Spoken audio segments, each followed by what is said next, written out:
Good morning. Welcome to Morning Expresso. You're watching Indian Express. I'm Charulata Biswas. Let's begin with the big story of the day. The N word, something that many nations have been fearing, has found its way into East-West tensions over Russia's invasion of Ukraine. President Vladimir Putin ordered Russian nuclear forces put on high alert after the US and its allies agreed to block selected Russian banks from the SWIFT global financial messaging system. Amid the dramatic escalation of tensions, the office of Ukraine's president said a delegation would meet with Russian officials for talks as Moscow's troops drew closer to Kyiv. Meanwhile, Ukraine's envoy has moved the United Nations General Assembly to take up a resolution critical of Moscow's actions a day after it was vetoed by Russia at the UN Security Council. The UNSC will vote in the wee hours of Monday to call for the emergency special session of the 193-member UNGA on Russia's invasion of Ukraine. As for the hundreds of Indian students stuck in freezing temperatures at the Ukraine-Poland border, the evacuation process is turning into a nightmare. The Indian government, in the meantime, has identified an alternative train route from Uzhhorod, a city in western Ukraine, to the Hungarian capital of Budapest. Here are the stories you'll find only in Indian Express. In this edition of the Idea Exchange, India's fast bowler Mohammad Shami talks about the vitriolic trolling he was subjected to after the T20 World Cup game against Pakistan and his life-changing journey from a backward village to worldwide fame. Let's have a look at the front page.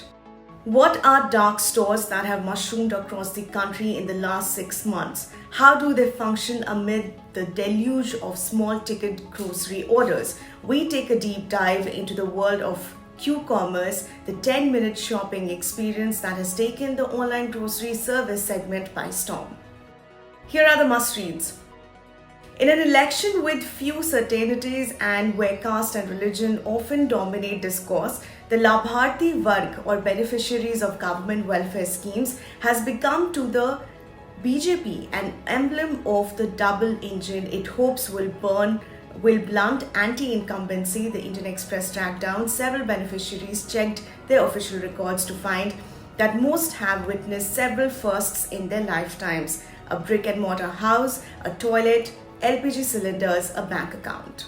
In poll-bound Manipur, which votes in the first round of a two-part election on Monday, the BJP is banking on change in its approach towards insurgency. Peace, stability and normalcy, as opposed to instability, insurgency and inequality under the Congress, have been the buzzwords of many a BJP leader, from Prime Minister Narendra Modi to Home Minister Amit Shah during campaign.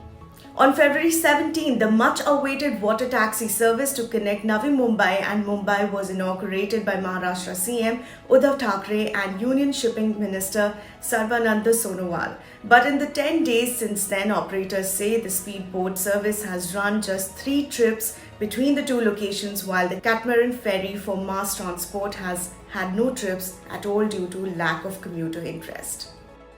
The geopolitics of a post-COVID world is likely to be very different and new. Companies and countries across the world are looking to diversify their supply chains to avoid disruptions. This diversification, especially in the electronics manufacturing segment, provides India with a unique opportunity that must be capitalized on. Minister of State for Electronics and Information Technology Rajiv Chandrasekhar said in an interview with the Indian Express.